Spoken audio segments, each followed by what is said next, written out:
So I, 25 female, went out for dinner for my sister-in-law's 28 female bachelorette party this past weekend.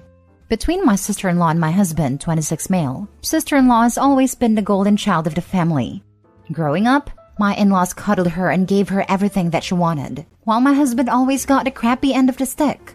She was always the popular girl in school, cheerleader, lots of friends, and all the boys loved her, while my husband was always a little more nerdy and got picked on quite a bit. Even my in-laws would give him a hard time about this and say he needed to be more like his sister. Well, fast forward to today. Both my husband and I went to top schools, got our degrees, and currently have very well-paying jobs in tech. I'm not trying to sound braggy. This is just for context, but we live a very, very comfortable life. Sister-in-law still currently lives at home with my in-laws where they foot all of her bills. She had my niece, 4 female with her ex, and is currently on marriage number 2. This past weekend, I was invited to this fancy upscale restaurant in my city for my sister-in-law's bachelorette party, saying she just wanted to do a nice dinner. There were 8 of us in total, and at the end of dinner, the bill comes out and the waiter hands it to me. I'm sitting there confused for a second, until sister-in-law speaks up and is all, "My parents and I were talking, and we're thinking you and my brother can handle the bill for this, as a wedding gift, since you're not financially contributing to my wedding." I stared at her shocked for a moment, and then was like, "And you didn't think to bring this up to me beforehand?" She started going off about how we're so well off, so what's the big deal? And she's sure her brother wouldn't have an issue with it. I asked her why her fiancé doesn't foot the bill, or my in-laws, and where in her right mind she thinks it's okay to spring this on me. She started going on about how we're the wealthiest in both her and her fiancé's family, and that she didn't think I would act like this and would say yes. I told her, "Well, sorry, but I'm not your parents. Don't expect handouts from me." She called me selfish, and I called her entitled brat, paid for my half of the bill, and left. Well, as expected, my mother-in-law, sister-in-law, and even some of the cousins and aunts on my husband's side have been absolutely furious with me and are expecting me to apologize for the comments. I told them over my dead body. Husband is 100% on my side, and we are debating on not going to the wedding. I was talking to my mom, and she thinks I took it too far with the comments, and she just apologized to keep the peace. Am I the a-hole? Info, the bill was close to $1,000. Now for the comments. Not the a-hole. Don't apologize. No matter how much money you make, you are not expected to 1. Contribute to your sister-in-law's wedding, WTF. 2. Foot the bill for an entire bachelorette party that you were attending as a guest. 3. De-escalate her temper tantrum once she didn't get her way. The burden of payment for a bachelorette party usually falls on the maid of honor and bridesmaids, and arranged for ahead of time, or the bride. And a far more common occurrence is that everyone pays their own way but chips in for the bride so that she is taken care of. But again, that's settled way ahead of time. Not the a-hole. I guarantee you were only invited as a setup to try and make you pay. Don't go to the wedding. And I'd honestly consider how much contact you want to maintain with sister-in-law and your in-laws moving forward. It's clear they see you two as nothing but an ATM. They obviously splurged as much as they wanted as well, with the bill being close to $1,000. Not the a-hole. The fact of her springing that on you at the end is unconscionable. It'd be one thing but still questionable if they had approached you privately beforehand to see if you'd throw a dinner for them. It's another entirely to surprise you at the end of a dinner and expect you to pay for not only her, but 6 of her friends. Even more so that she did it publicly. My guess is, she wanted to rely on you acquiescing to social pressure to do it without a fuss. Also that she expects contribution from you for her wedding. If you were her parent, that's one thing. But as a future sister-in-law? This is so wildly entitled on her part, and on the part of the families backing her. Next story. Am I the a-hole for refusing to share my family's cookbook with my half-sister? My mom's grandma started a cookbook before she had kids. My grandma inherited it off her when grandma started having kids, and then my mom got it before she had me. My mom gave it to me when she was sick. I was 7 at the time and died soon after. She told me to be careful with it, and that it was special to our family. A couple of years after she died, I learned my dad had cheated on her with his now wife, and that my half-sister was the product of an affair, and born before my parents' divorce was finalized. I was too young to realize when it was all going on. After learning this, I had a hard time being around my dad. I remember my mom being sad, and it made sense why. I also learned that he had told my mom in a really cruel way. How I found out is, I eavesdropped on a fight between my dad and my maternal uncle and aunt and heard it all, including how much my dad hated how boring my mom was. I remained distant from him, his wife, and my half-siblings ever since, but I have 2 more half-sisters and a half-brother. My dad decided to tell the oldest of my half-siblings about the cookbook. He mentioned how much I valued it and all kinds of stuff. She wanted to share it with me, to cook from it and to get right in it like I will someday. She pestered me about it, and every time I told her no. Then her parents would tell her more about it. In the end, she was upset and sobbing over being told no. I had told her it was something special from my mom's side, that I wanted to keep it private until I have children. That wasn't good enough, because she insisted we're family and she's my sister. My dad and his wife were angry with me. My dad's parents also told me I should have shared it with her, and that I'm being cruel to her when my mom isn't alive to care if the child born from the affair gets part of the book or not, but she could be closer to me because I share it with her. I don't really care about my dad nor his wife's opinion. I have no respect for them. They are pieces of trash in my eyes, but my grandparents and I always got along okay enough. Am I the a-hole? Not the a-hole. And give the book to your aunt or uncle for safekeeping. Before it goes missing, is destroyed or edited. Scan the pages and make yourself a working copy. Then put the original somewhere safe as a treasured heirloom. Maybe get a safe deposit box. I'm petty. I'd scan the pages but make some photoshopped alterations, which makes the recipes taste wrong / inedible. You'll know. But if they copy your book, they won't be able to reproduce them properly. Not the a-hole. But you need to hide that book somewhere safe because they will take it. If they're petty enough, they'll probably destroy the cookbook. The parents could make their own traditions, but they wanted to hijack Opie's maternal family's tradition. Not an if, it's a for sure. There's literally no other reason for Dad to want this other daughter to have it, other than knowing it hurts Opie and his ex-wife. Literally, that is it. He doesn't care if it makes Opie closer with her sister. He just wants to keep hurting his ex, because he has made it clear he has nothing but negative feelings for her. He called her boring and deliberately cheated on her as punishment for being so, and continued to use that as justification to others and why he hurt her. Opie's dad just wants to continue hurting a dead person, and doesn't care if it hurts Opie too, because he probably hates Opie too for being connected to her mother.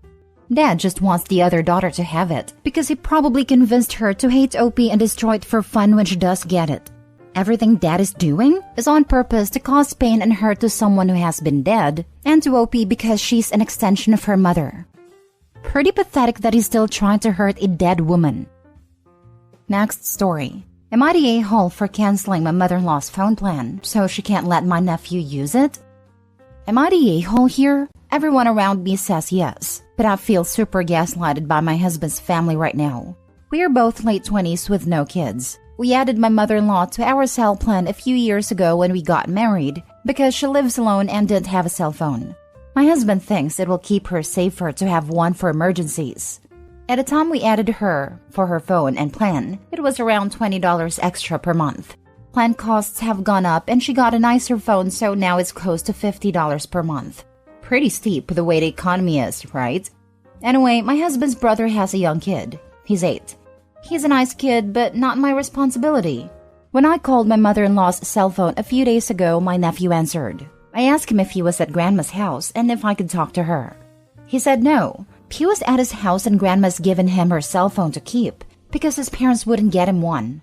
My mother-in-law didn't tell me nor my husband about this, and I got pretty angry. I'm already not thrilled about paying for her to have a cell phone. So I'm definitely not happy about paying for my 8-year-old nephew to have it. So I went to her house and told her that if she wasn't going to use the phone, I was going to take it off our plan. And that I wanted the iPhone back from nephew because my husband's screen is cracked, and he can have hers. It will save us a few $100 since we won't have to buy a new phone. Needless to say, she's mad now because it's her phone to do with as she pleases, and she wants nephew to have it. I told her it's not her phone, and we won't pay for it if he's using it. I told hubby I was canceling it, and then I did. I told him if she wants a phone again, or wants nephew to have one, she can sign up for her own plan. He's mad that I did that. Mother-in-law's mad. Nephew and his parents are mad. But I did get the phone back, since it's no longer working on our plan. So am I the a-hole? I don't think I am. We all have to make cuts where we can with this economy. Now for the comments. Wait, the parents who wouldn't let their 8-year-old have a phone are mad? Shouldn't they be angry that your mother-in-law went over their heads? Or is nephew not getting a phone is for financial reasons? They just didn't want to have to pay for a phone, but are happy to have someone else pay for it. Not the a-hole. The whole point was for mother-in-law to have it because she lives alone and might have an emergency. If she chooses not to keep it, then you don't have to pay for anything.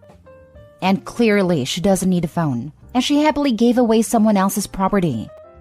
Something tells me she intended for nephew to have it. That's why she upgraded a phone. Not the a-hole. Your husband and you put mother-in-law on your cell phone plan for her well-being. She's gotten a nicer phone, and plan costs have gone up, so instead of $20, you now pay $50 to assure mother-in-law's well-being. You have paid her cell phone costs for several years now. 8-year-old nephew's parents won't give him a phone. Mother-in-law gives your phone and plan, which $50 each month, to 8-year-old. Now, his parents don't mind him having a phone. No one informed owners and payers of said phone and plan. OP cancels plan and recuperates phone.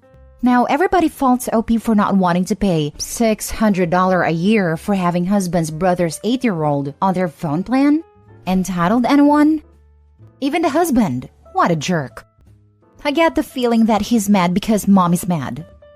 Bingo. Last story.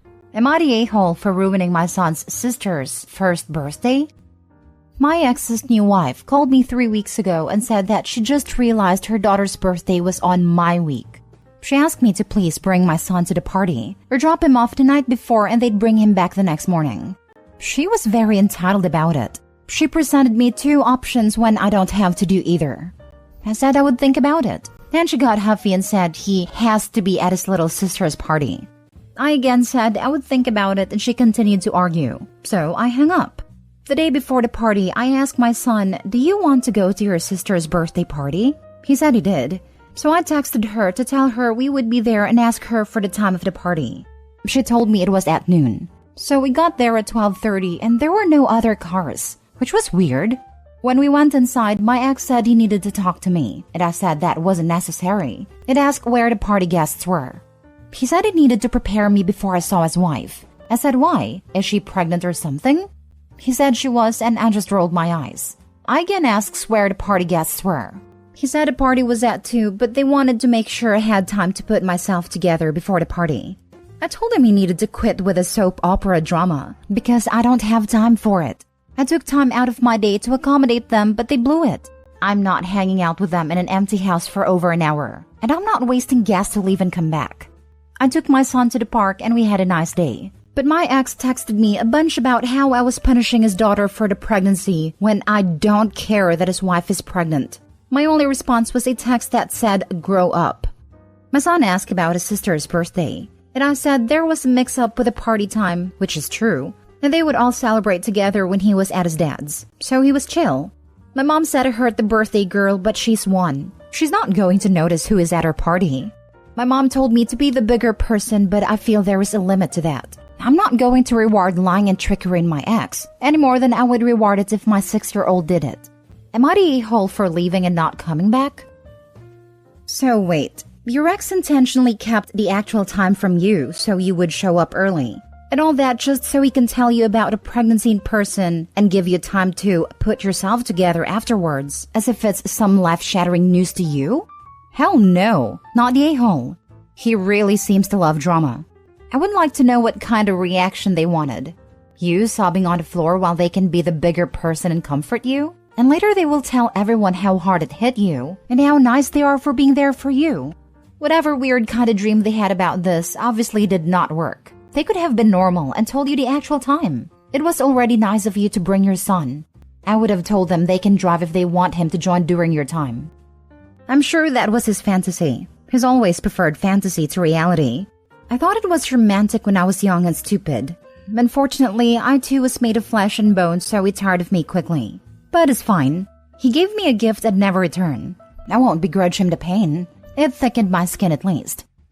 Not the a-hole. They weren't honest with you. Your ex could have called you to tell you about the new pregnancy. They didn't need to trick you ahead of time. It was kind of you to show up with your child in your own parenting time. Next time you speak with them, let them know they need to be honest with you, or you will never be flexible with your own parenting time again. If you don't make a clear boundary, they will do this more, especially if they're making more children.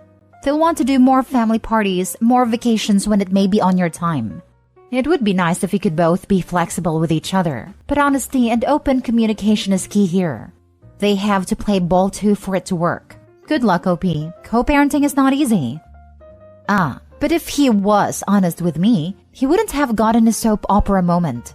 He is, after all, the main character of life, and we are all just supporting players in a story. Jokes aside, you're right, but that's never going to happen. He's allergic to honesty. The only reason I didn't suspect trickery was because his wife made a request, not him. But I guess it's rubbed off on her.